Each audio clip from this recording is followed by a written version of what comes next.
as the UK is committing 121 million to sharpen its quantum edge. We're at a pivotal moment where the challenge isn't just building quantum systems, it's protecting the IP and ensuring that the advances can be transferred across borders and sectors without any friction or compromise. So we've got two very distinguished speakers today. First of all, let me welcome Ollie Whitehouse, who's the CTO of the UK's National Cybersecurity Centre, who's leading the charge on securing our digital future in a post-quantum world. And then Dr. Subodh Kulkarni, who's the CEO of Rigetti Computing, a pioneer in superconducting quantum systems. I don't know if you've seen those images of those beautiful chandeliers, cooling chandeliers. Rigetti's got an absolutely lovely one. And yes, we will have one for the museum, Braith. Thank you very much. And sadly, Reena Dayal couldn't, the flights didn't work out today. So apologies from her.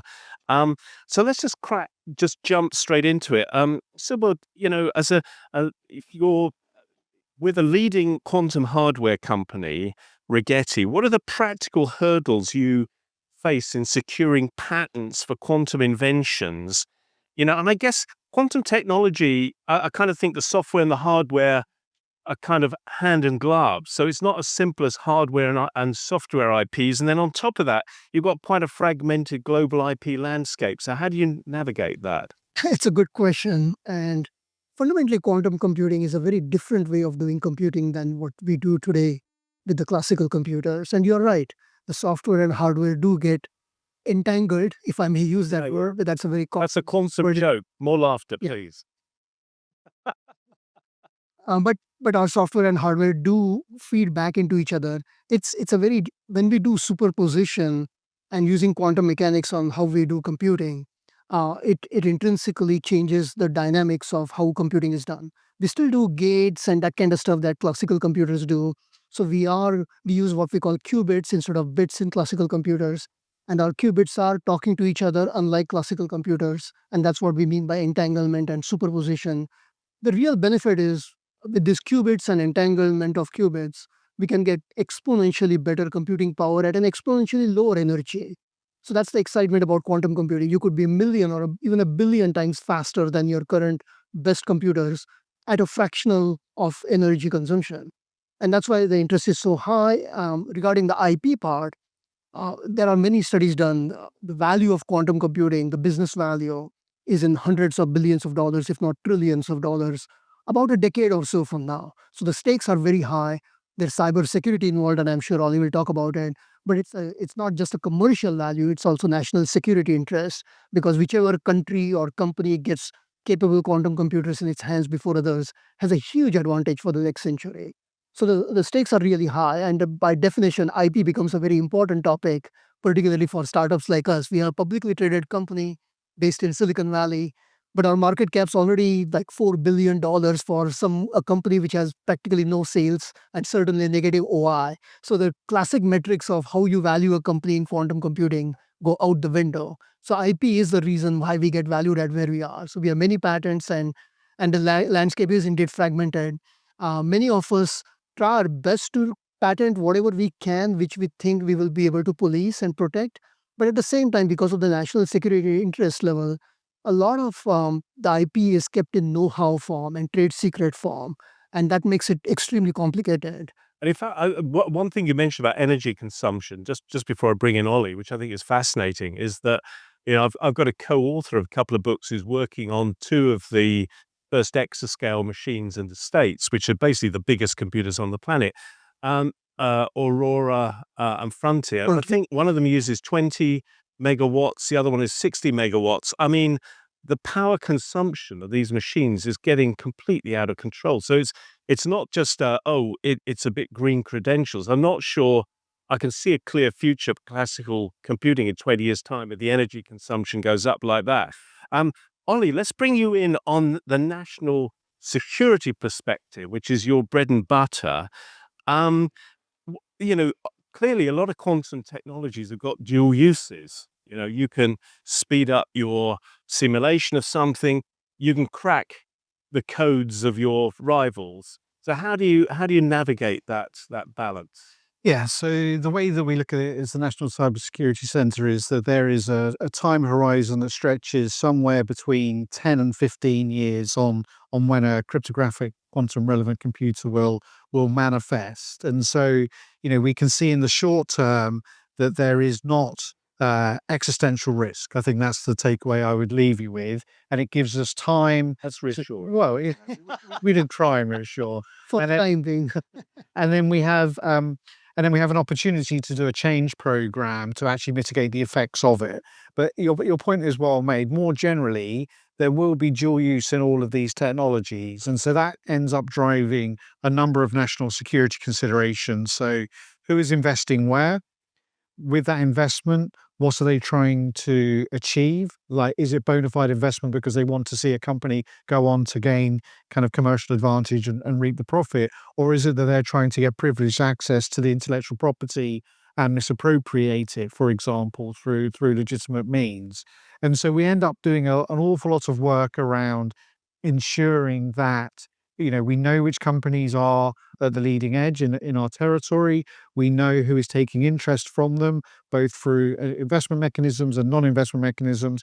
And then we closely track actually how the technology is evolving and maturing, and making sure it will be, again, you'll be hopefully confidence building that we have our models and when we think key breakthroughs are expected to land. And nothing that we have seen so far has been surprising against those models. And so at the moment, our mitigation strategy is playing out to the timelines that we would expect. And in fact, just to draw you out on one point, I mean, there's a general unease that when someone switches on the first really powerful low error quantum machine, they're going to crack every code on the planet.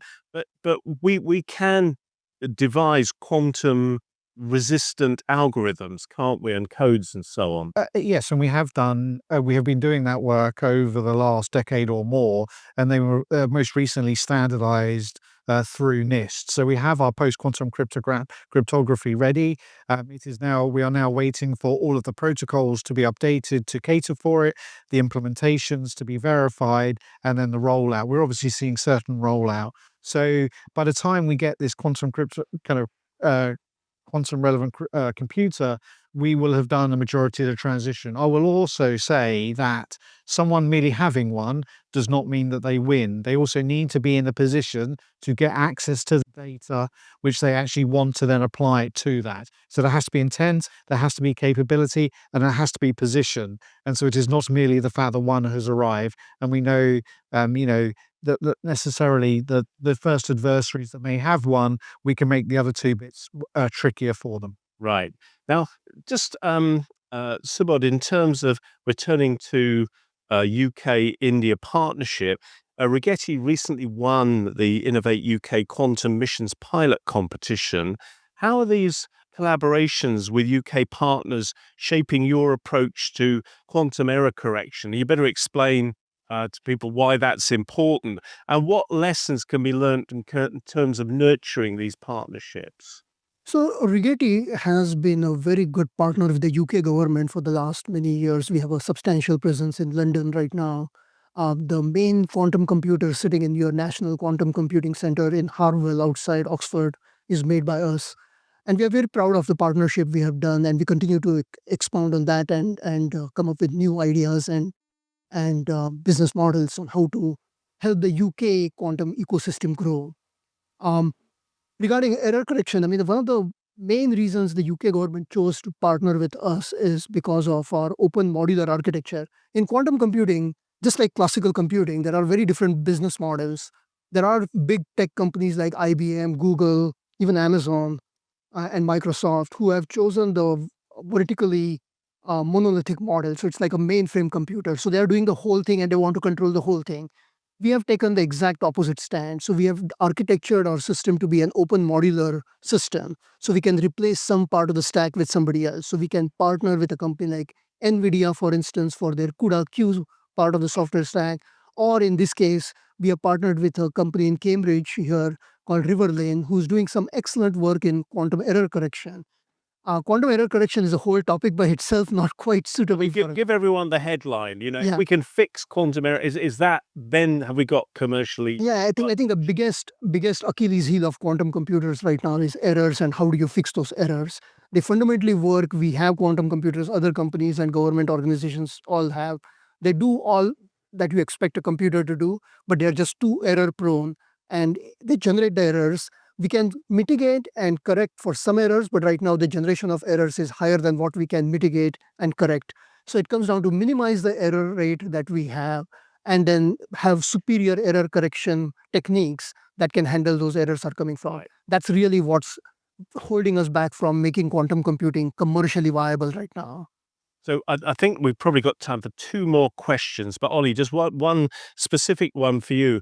I suppose there's 2 sides to the quantum coin. We've been talking about quantum computing, but there's also a way to set up a secure communication through quantum channels, as it were, where you can detect an eavesdropper.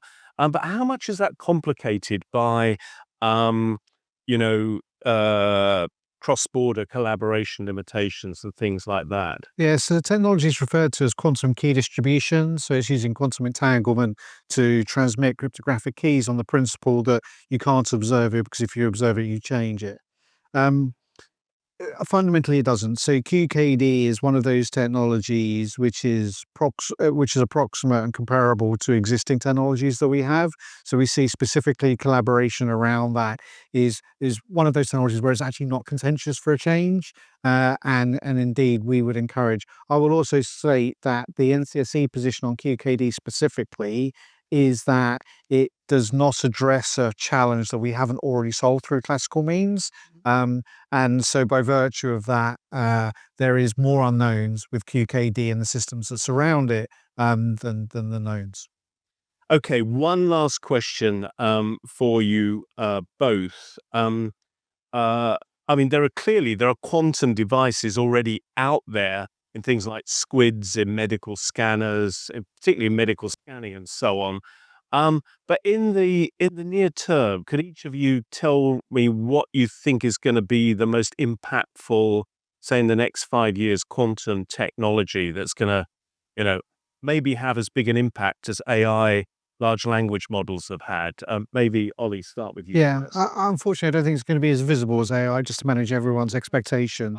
You're not going to have the Ruined it. Okay, we'll make it 10 years. You're not going to have the large language model of quantum. But the reality is, I think, as others have alluded to, is quantum sensing. So we're already seeing massive real-time application in cellular networks, which allows us to have big density in a more power optimized way. So we're going to just see RF spectrum efficiency that comes out from quantum sensing, that and being able to see through things without the use of radiation. So it's all going to get a bit sci-fi from here on out. So Subodh, and what about you? And in fact, I've just been told you've got an extra minute. So luxuriate in that minute in your answer. My view is that there's a lot of hype going on in quantum computing right And now. can I just say, as an observer, I find the AI hype drives me mad, but the quantum hype makes me even madder because there seems to be a big gap between the hype and the reality of quantum machines. So you have both overhyping going on one side and underhyping going on the other side. There are some companies that are saying we quantum computers are here and now and it's capable today. I think that's clearly a case of overhyping. Yeah. And then there's someone like Jensen Huang of NVIDIA who comes and says quantum computing won't happen for 15 to 30 years. Since then, he has backtracked. But nevertheless, that was a That's- underhyping Yeah. situation. My view is that quantum computing is happening. It will happen in the next 5 years in a commercial way. You are going to see quantum computers in data centers in about 5 year time period, and they will be doing commercial applications. But it's not like suddenly everything's going to turn around. Just like when you go back, have some perspective on how GPUs came into the data center. You go back 20 years ago and how GPUs started penetrating data centers. And it took almost a decade before GPUs became the mainstay of data centers. QPUs is what we call quantum computing units, quantum processing unit. They will enter data center in the next 5 years, and then they will start taking off another 5 years or so from now, or from that point, so about a decade from now. The applications clearly are things like encryption, decryption, drug discovery, weather forecasting, many probabilistic type applications. that are intrinsically very hard to solve with CPU and GPU technologies. So it's getting clear where quantum computing will start penetrating. And just to build on that, so in one of those applications, it's counter fraud. So it's one of those probabilistic challenges, and that represents about 51% of all the crimes committed in the UK. So any major dent in that actually has massive economic benefit. And we see that as one of the first areas where there will be algorithmic advantage in the national security and defense space from quantum computers. Well, look, thank you so much, Subodh and Ollie. That was a brilliant discussion.